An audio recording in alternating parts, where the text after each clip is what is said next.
great to catch up with you again on Family Wealth episode 20.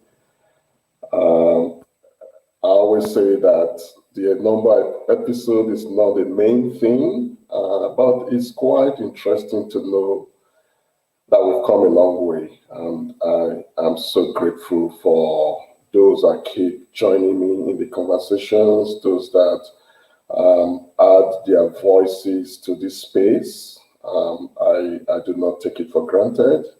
So thank you for joining me again today. For those of us in WA Perth, we know what had just happened today again. We've gone into another 3-day lockdown, which was not expected. But hey, this is what the nature of the virus is. So we are all in it together.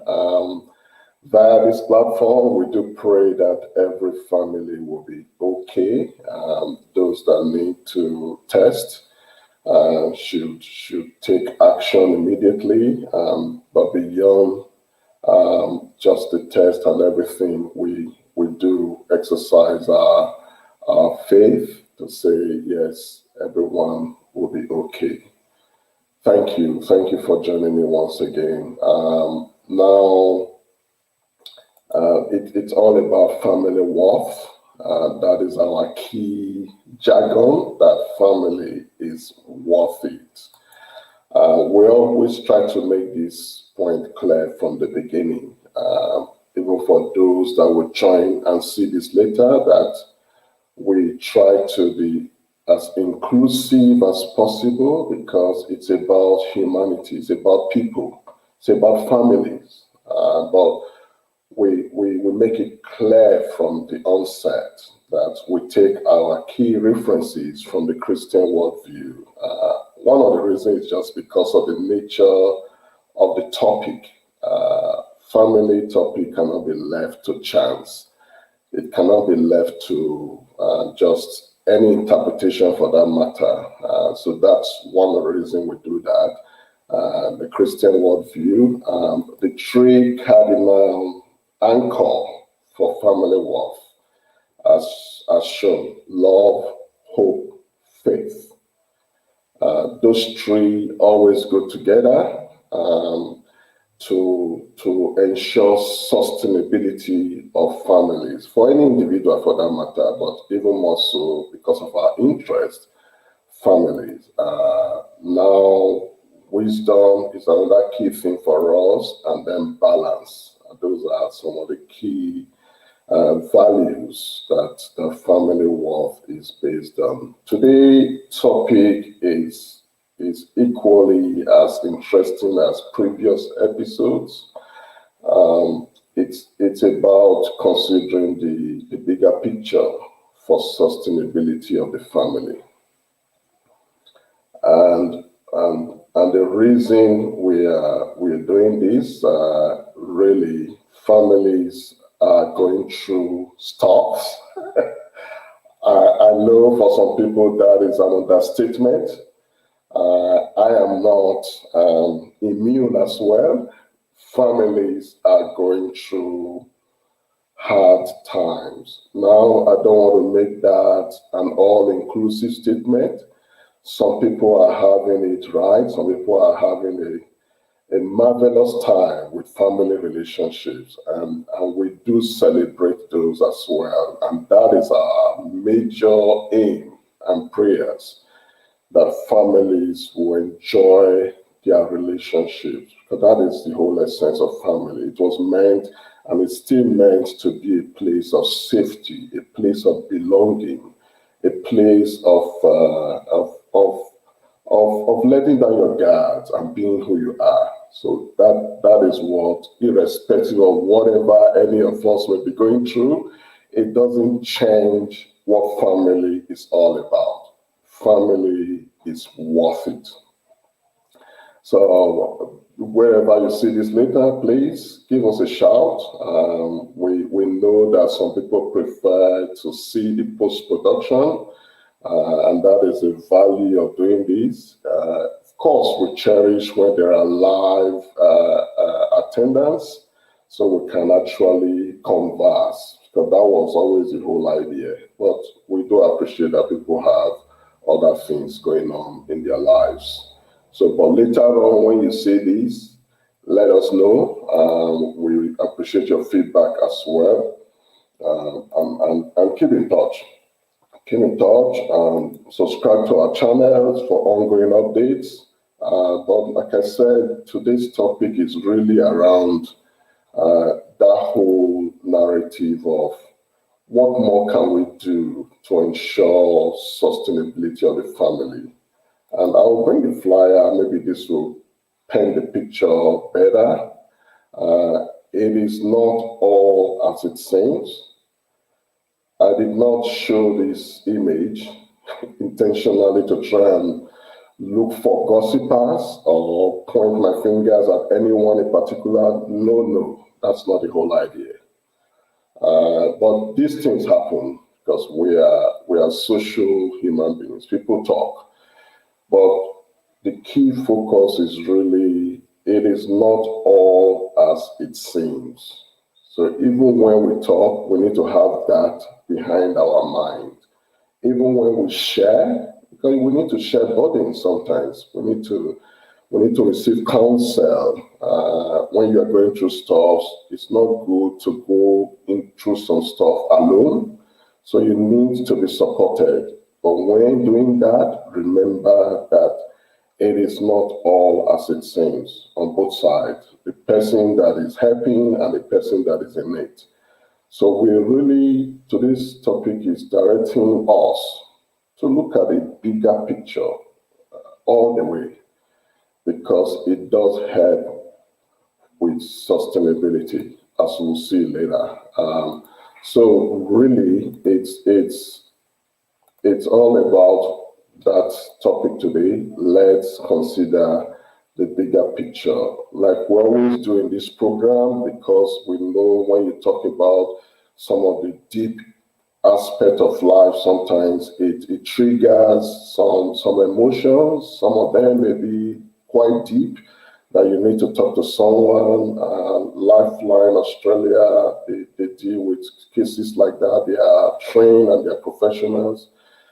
If you need to talk to them, give them a call. If you feel that you're not in the right place in terms of the mind, you maybe what we say could trigger something that is not going down well with you in terms of your emotions, your mind, and if you're at risk, please give them a call. And same thing with Beyond Blue.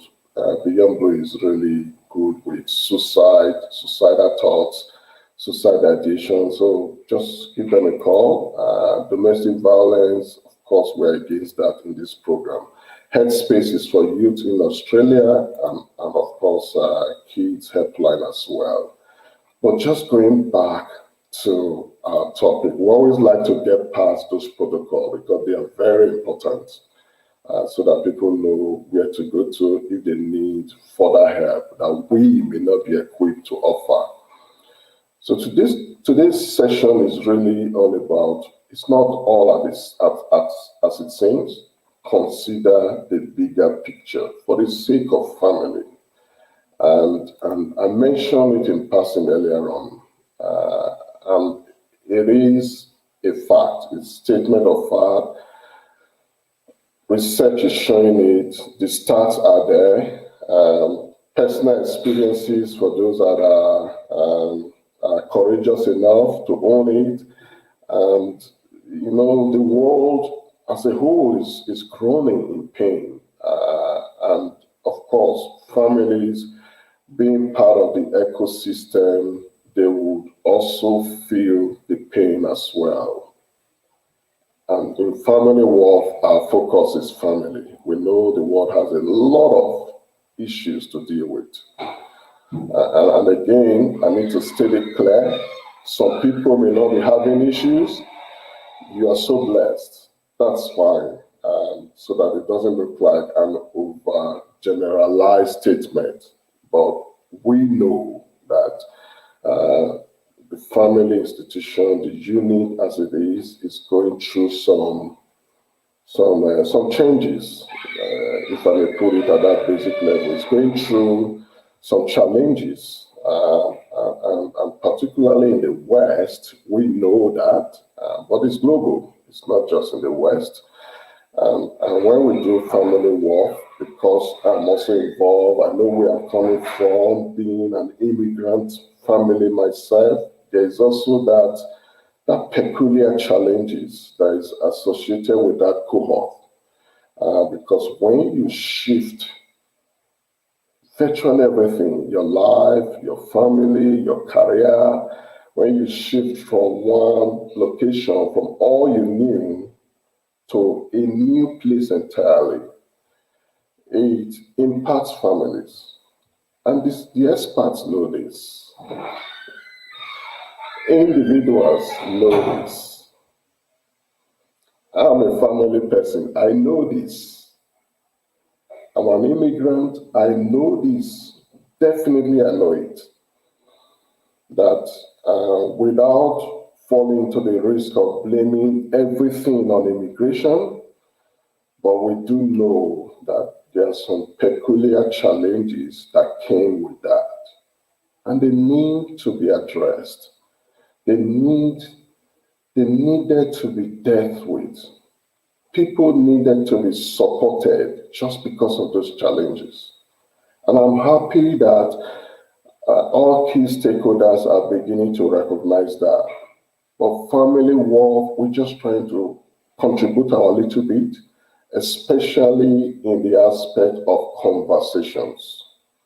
And that brings me to the next question, really. And I know some people may not be able to tell me direct, but I do feel it. I see the body language, and I understand that the question is valid.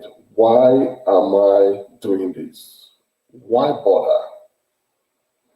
Why risk being ridiculed or told off? Because I'm not the most qualified.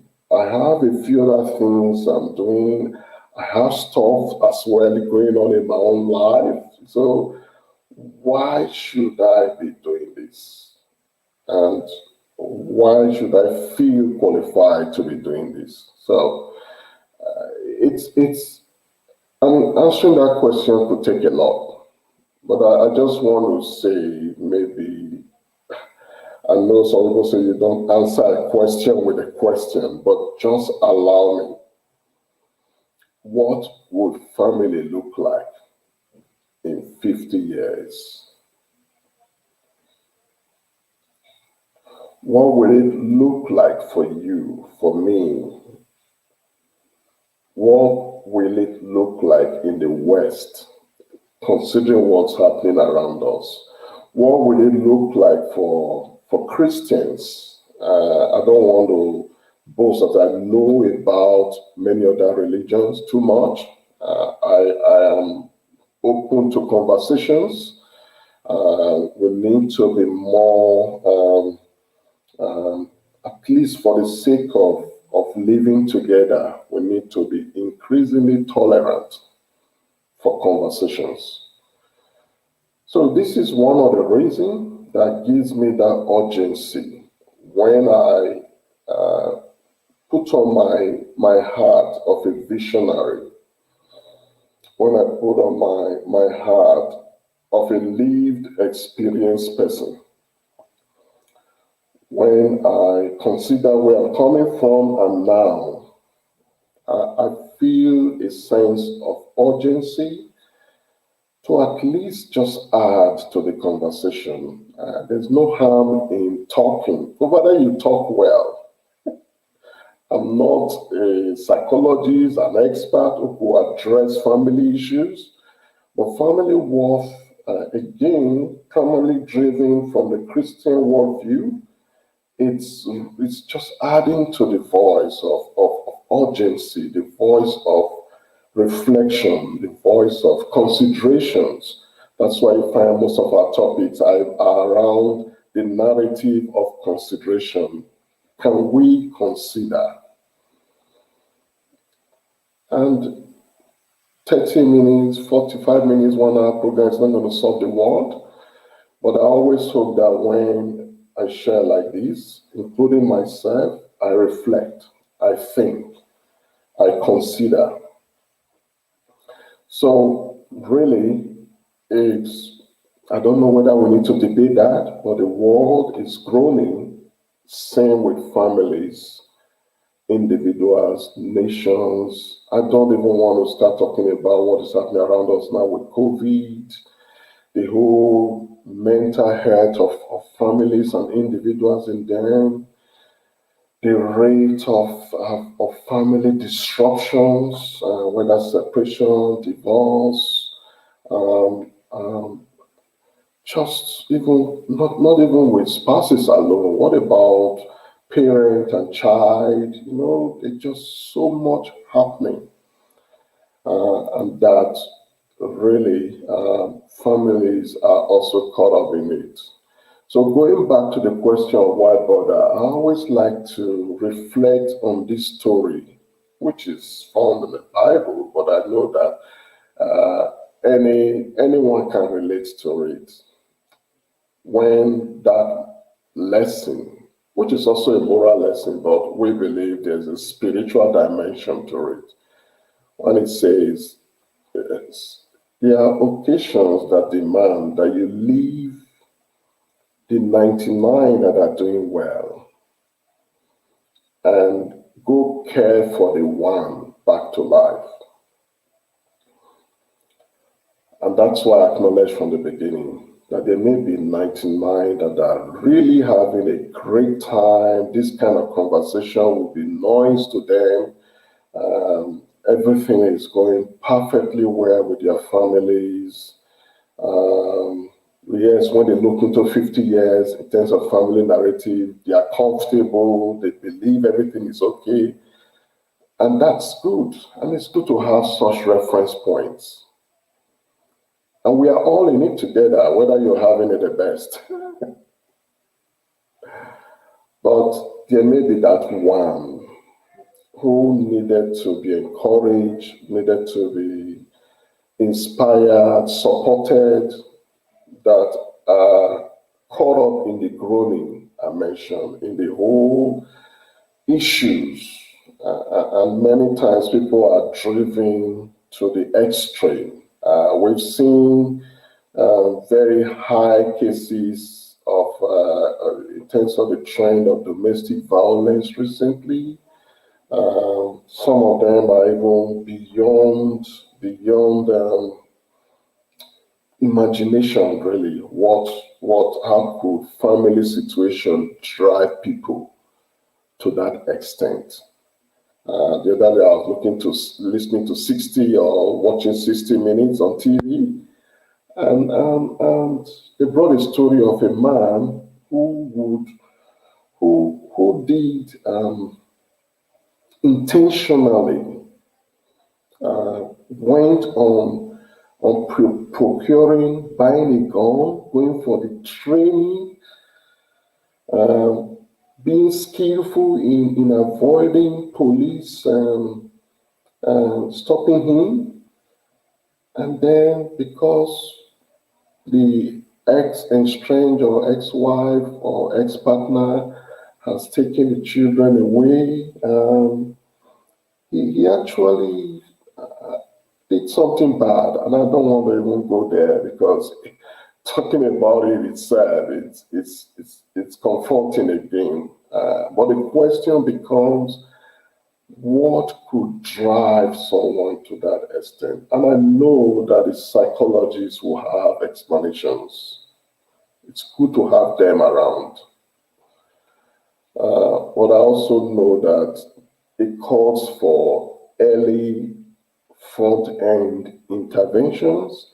It calls for conversations amongst key stakeholders, including family units. It calls for a reminder of a few things, and that is why we maintain that jargon. It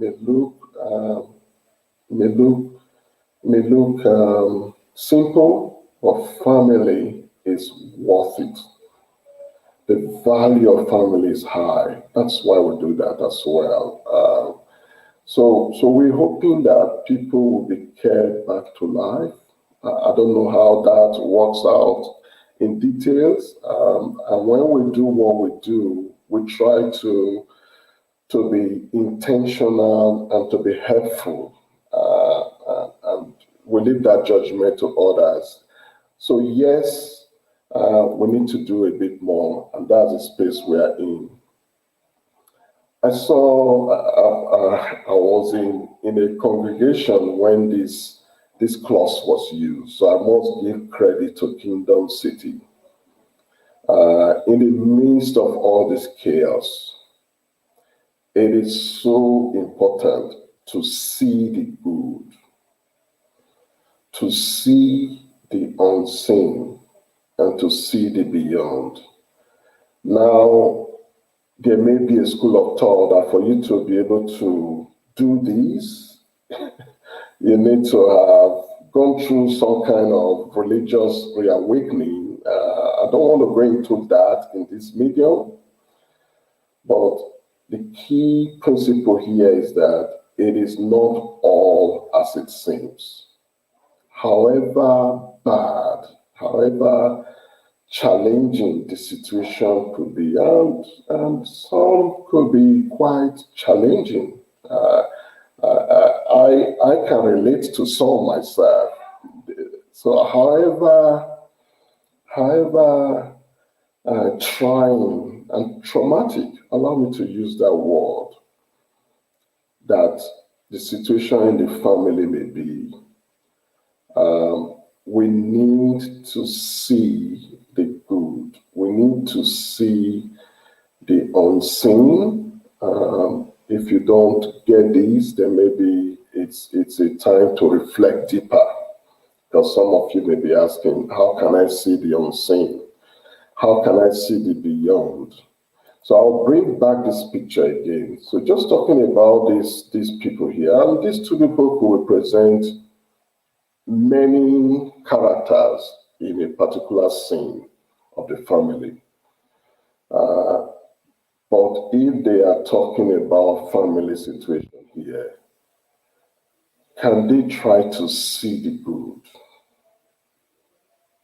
Because many times the disruption of families are also the contributing factor, also this kind of side thoughts. And I'm not the type that dwells too much on gossiping and talking about it even much more. No, that wasn't my focus for this episode.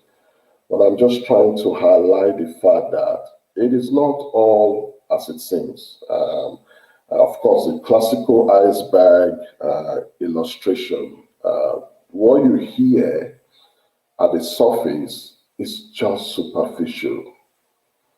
I wish when such conversations are had, it could be had at a deeper level, so that people can get the fuller picture. And it's not an easy conversation. Sometimes I also appreciate that. But it is not all as it seems when you are engaging at that level. Can you try to see the good? Can you try to see the unseen? Can you try to look beyond so that people can have hope? You know, hope is so vital. Situations where people lose hope, maybe like the case I tried to share earlier on, maybe that's why people do some serious damages, because at some point in time, you look in front of you, there seems to be no hope. Like in a family, if your children, or you no longer have a chance of seeing your children, for example, or you no longer have a chance of having that love that you dreamt of all your life. And of course, it extends to many other things. What about property situation? There are cases of people, all they've worked for all their lives, it's gone overnight because of family situation. So despite all those, one of the key message today or the core of the message today is the need for us to see the good. Yes, it's bad. It looks bad. It looks just like you're saying in that superficial iceberg. It looks really bad. But how I wish when you are in a situation where these two characters that is shown here, try and see the good and talk about the good and see the unseen and see beyond for people, give people hope, something to look forward to. And I'm not saying that it's easy, but I'm just bringing it out here. It will help with sustainability of the family. And that's why I give credit to Kingdom City. I think that's one of the vision statements now. I am loving it because in life, sometimes you have to look beyond the current pains. You have to look beyond the current, I'm not going to make it look trivial or easy, but it's something I'm also working on in my life in different aspects because this is family context. It can apply to many things in life. We need hope. We need faith. And everything we do, as much as possible, we do in love.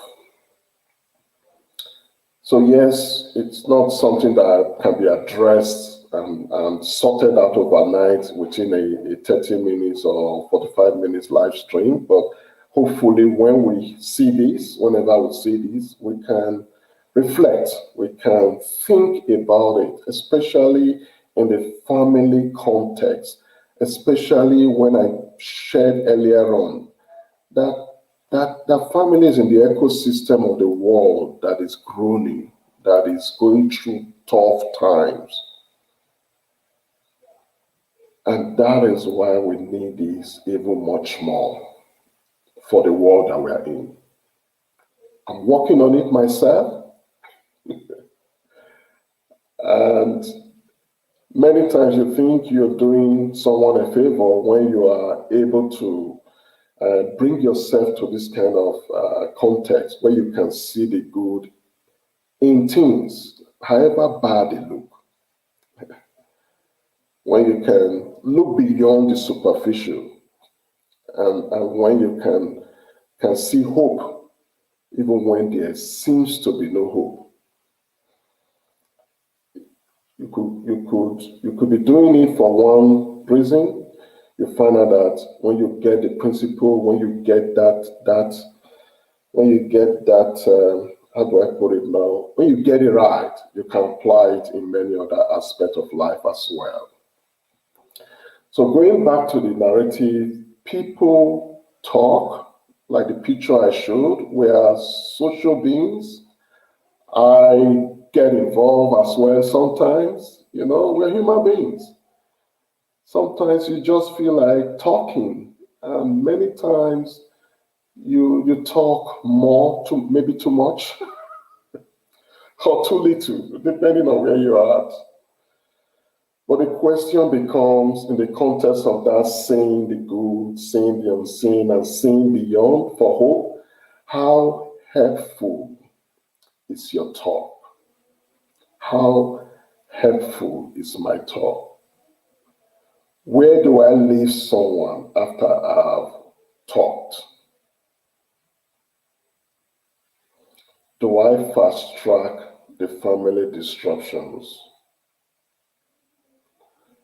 Now, of course, I said it earlier on, we're not talking about violence here. Of course, we should call out violence and punish violence in family or whichever context. And that is our position in family worth as well. But when you talk, because when we talk, we are social beings, we have friends, we have people that share with us, we have people that care, we have people that want to support, we have counselors that genuinely want to help. but let it be helpful indeed. Consider the bigger picture always as much as you can. It helps a lot. It helps a lot. I'm happy with what is happening in the past few weeks in Australia. All of a sudden, there's an urgency to address the impact of family issues on children. This is one of the big part of the bigger picture I'm talking about here. And every day I get passionate, I feel it as well myself. Children are part of the bigger picture. And I know as individuals, you need to take care of yourself first. I remember we did something about self-worthiness. You need to value yourself, but you also need to think big picture. So again, time, but let's just keep highlighting it. There's one story that really it helps me to illustrate the point of it's not all as it seems. For those that like checking references, it's taken from the Bible, John 9, the story of the man that was born blind. This man obviously was born blind, gone through all the years in that condition, and along the way he's met a lot of people, different talk. Again, remember that picture of talk. So different talk. And he met Jesus and he was healed. But in that whole story, there were some characters that were there. The man himself, his parents, bystanders, leaders of the day, and then of course Jesus himself. So and people at some point in time were talking more about who sinned, who caused it. Is it the man or his parents? And this is the world system, and it's okay sometimes in some context because people need to take responsibility for their action. And in his response, which is the embodiment of wisdom, Jesus said, it's not about all those. It's not. And he went on and solved the problem. So the key message there is that he saw the good, talking about Jesus now, he saw the good, he saw the unseen, and he saw the beyond. And he spoke and took actions accordingly. And that is a call to message today. How we need to approach matters with the realization that it's not all as it seems. Like this blind man, he was blind, that's true. And that cannot be denied. And the impact was there. Can you blame the characters that were in the situation? The man himself, what could he have done? He was helpless. The parents, yes, they were trying to protect their image. The bystanders, of course, people will have opinions. Opinions are never scarce. And that is the thing of the day. There are always opinions. There are theories. And I'm not trying to put anyone in the bad light here. We are human beings. We have our weaknesses, our limitations. But I'm just trying to open up this conversation for the sake of the family and sustainability of the family, for us to look beyond what it seems, because there's more to it. However that family may be struggling, there's the good part. There is the unseen. You never know it all. You only told what you needed to be told. And there's the beyond. Because after family issues, hey, life needs to continue. And we all can contribute to that continuity of life. So I don't want to overlabor this because there's some depth in these conversations that time and space and medium may not allow me, because there's a faith aspect, there's a value and belief aspect, there's an upbringing aspect, there's a lot, but there are things and principles we can take, even if you don't take everything. So that is the bottom line. Jesus himself, and that is the message. And again, we're not trying to preach to anyone to convert to, but that is a story. That's what happened. He saw the unseen, he saw the beyond, and he spoke accordingly. He saw the good despite what looked bad. The man was blind from birth, and people have given up on him until he met someone who never gave up, someone who saw the good, someone who saw the unseen, and someone that saw the beyond.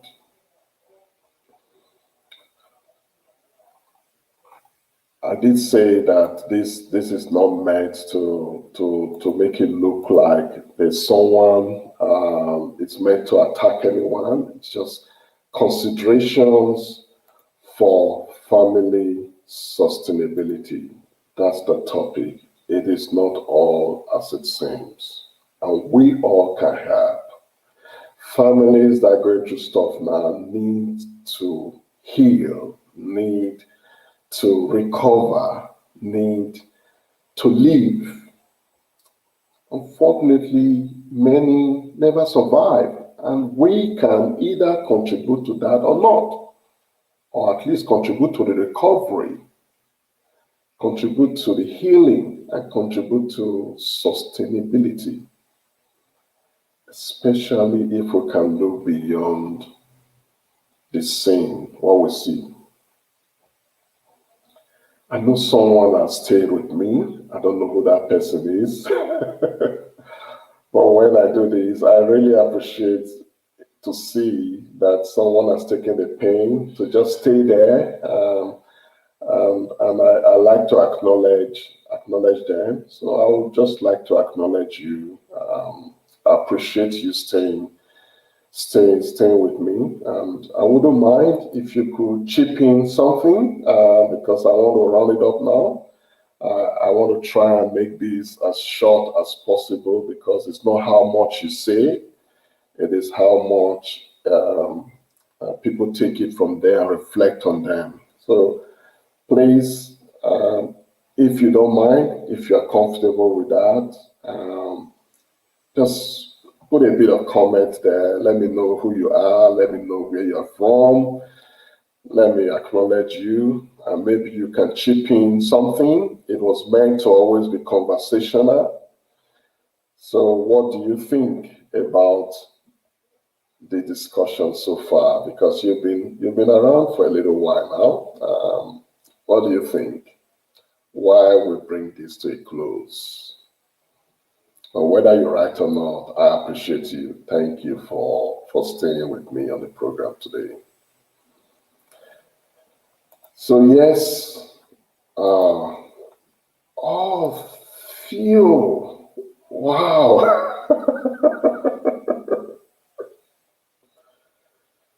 Oh, thank you so much, my brother. I'm almost tempted to say the last person I expected to see. I think it's the first time I'm seeing you here. Theo, what do you think? You're being a man of inspiration anyway. What do you think about the conversation so far as I round this up, Theo? Thank you so much. I appreciate you taking the time to listen. Theo is in the US, is Yeah, it's been a long-time family friend, lovely family out there. My greetings to your lovely ones too. Thank you so much once again. And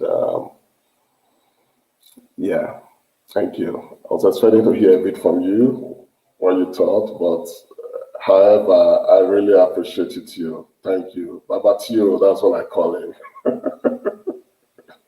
God bless you too. Yes, so we'll start rounding it up now. I'm trying not to go beyond 45 minutes for this program, really. I want to keep it shorter, short and sharp, put it out there. Oh, thank you, Tio. Tio said something. You're right about looking at the unseen. Wow. Thanks, Tio. I know he's also a man of faith as well. I appreciate you. Greetings to your lovely family, Tio. Thank you so much. So, yes, everyone, thanks for being with us today. This particular topic is not, like I said earlier on, I'm not the expert, but this is about conversations. It's about at least talking about it. Just having a chat because I'm aware that families, as an institution, family as an institution, or as a as a very important part of humanity is going through change. I don't want to be overly negative. So let me use the word change. It's going through change. And sometimes that change, I'm not sure. Maybe others could be surer than me. That's why. And when you now, again, because of my own context, I know the issue is more than being in the West, because this same issue are being fed everywhere. Till said something again, lean on God and trust in Him all times. Absolutely, too. And that's why in family work, we made it clear already that our cardinal point of reference, while we try to be inclusive, is a Christian worldview. So absolutely, too. Thank you so much. So it's about family, it's about family worth. Family is worth it. And that is our jargon. That is our major focus.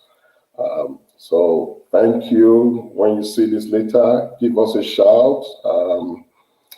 Subscribe to our different channel. Let's keep the conversation going. Let's keep talking. I know that talking is now a profession. Do you know that? Talking is a profession. Counseling is a talking profession, because just it's good to talk. I'm not saying that I'm counseling here. No, absolutely not. I'm not counseling.